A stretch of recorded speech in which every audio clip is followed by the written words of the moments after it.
Hey y'all, welcome to my channel. I'm Key.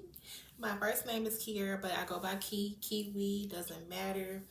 I am so excited. This is my first video on my YouTube channel. Mainly my YouTube channel is going to be about beauty and health, mental health, anything along those lines. I'm your girl.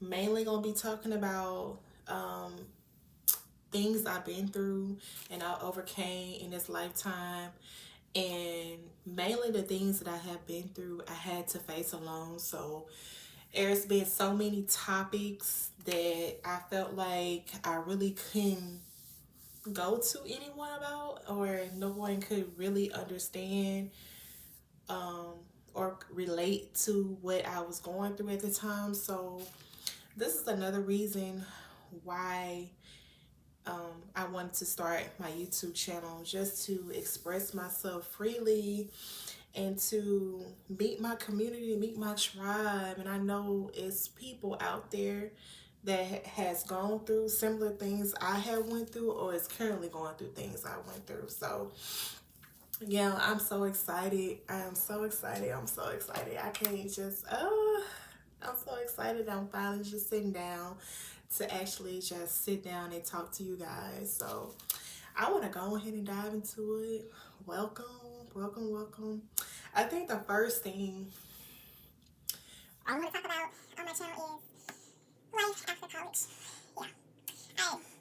I need a sip of water just thinking about that. I graduated three years ago. I graduated with my bachelor's degree in social work. During undergrad, there were a lot of things going on in my personal life that transpired. Um, yeah, so we can get into that later, but I want to talk about life after undergrad. Let's see. Life after undergrad was very difficult for me because after you graduate, you really don't have anyone there to guide you on what to do, on how to do things. You kind of just basically left to figure things out for yourself, you know? And after I graduated with my bachelor's degree in social work from Grambling State University in 2021, I started working for a behavioral hospital for children from ages 5 to 17. And that basically consists of like patients that basically were like came from broken homes, that were suicidal, that would like inflict harm on themselves or others and stuff like that of that nature. So that was kind of depressing, and I didn't see myself, like I figured out very soon that this is not the field that I would want to work in for the rest of my life. I don't want to have to see this for the rest of my life because it will affect me when I go home. And I'm like, man, I be looking at the kids, not just looking at them, but thinking about the kids. And I be like, man, like I really wish that they were in better situations, because like I'm very empathetic. Um, Empathy is one of the traits that I carry very well, and it's a good thing and it can be a bad thing if you don't set boundaries with it and you don't know how to really just don't let it overtake you. So after I had left that job, I was kind of in and out of jobs outside of my field. Then I did find a job in my field as a support coordinator. And basically, what that job consists of is basically I was a um, caseworker for clients who had developmental disabilities.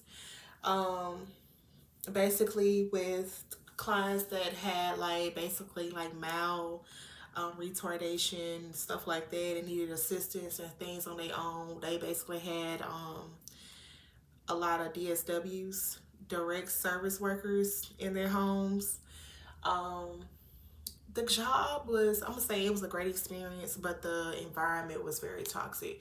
When you start with entry level jobs like that sort, you're very much overworked and underpaid, and it was just like a lot. It was very stressful. I remember it was days when I used to, before I go to work, I used to cry. Like I used to have mind battles about going to work.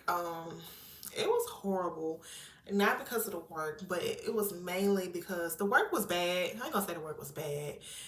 The work could have been doable if the environment was healthy. If I had a healthy working environment, it would have been better. Maybe I would have stayed. And during that process, that time I was there, I wasn't properly trained. I wasn't provided the resources to do my job effectively as a caseworker, support coordinator, however you want to say it. It was a very trying time for me as someone who just graduated and trying to find, like, because I know social work is a very broad field, and in order for you to make decent money, I would have to go back to grad school and get my master's in social work. Then after that, I would have to take a test to get licensed, become a licensed clinical social worker. So I was just really thinking to myself, is this something I really want to do? So I really, really had to put in like time to think about, like, man, I put in all this time to get my degree, and like, however, I'm proud of myself because it takes a lot of mental, it's a lot of mental and mental work to acquire a bachelor's degree, especially if you don't have the support. Like, I had support, however, but I put myself through school. So it was very hard for me, and I was going through a lot of personal things during that time when I was in undergrad as well. So um, I think I had a hard time of trying to find myself and what I truly wanted to do. And I was upset because it took me 8 years to get my undergrad, to get my bachelor's in social work. And to find out I spent all that time in school, and to find out that I no longer wanted to work in my field. So yeah. It took a lot of, I had to be honest with myself. Like, I didn't want to go through and be miserable because I'm the type of person, like, look, whatever I do, I have to be happy what I'm doing. I have to be okay with what I'm doing. I don't want to be just, I don't know, like, after I just was working in my field, I'm like, okay, this is it. This is all. Like, we were taught to go to school and get a degree and work.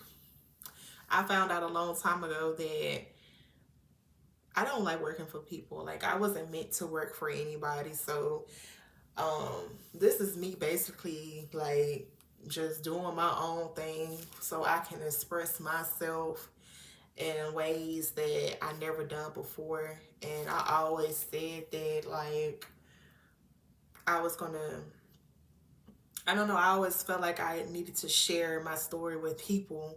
So yeah, I just, yeah, I'm still finding it myself, and I feel like I'm finding more of who I am now after I graduated college and everything. Like, I'm still very proud of that moment in time where I do have my bachelor's degree. I am an educated woman. However, you know, I am glad that I'm also expressing myself and venturing out other parts of me that I felt like I wasn't comfortable with doing. Like, now having my own YouTube channel, so I am very proud of that. That's something I always felt like I overthought. Like, I don't know, I always felt like I was different from everybody. I always felt like, I ain't gonna say I was the black sheep of the family, but I knew I was different but not different in a bad way, but different in a good way. And I always felt as though like everything that I had been through in my life was for a reason. It was for me to share my story, to share my testimony with someone else, because it's like, man, we have all these people in the world, and I'm like, I know there's someone going through similar things, same as me. So I just felt like God just really was like putting it on my heart to really just start my YouTube channel. It's like every morning. It got so bad to like I started to think about it every day. And I've been made my YouTube channel. I just never posted content. So here I am. And I am just so excited about being here and seeing what's in store for me. I'm very excited to see and who I can meet and who I can help, who can help me along the way, who can help me to see things from a different perspective as well. So it's just not about me helping people, it's about people helping me to see things in different ways too. So I'm interested in seeing who I can meet in the process and meet my tribe of people. Like I'm a lover girl. Like I love to support and uplift and encourage. Ain't never been no hate, no jealousy in my blood. So I am so happy, elated, all of the above, all the words you can think of. I am so happy to be here, and I look forward to making the next video. Bye.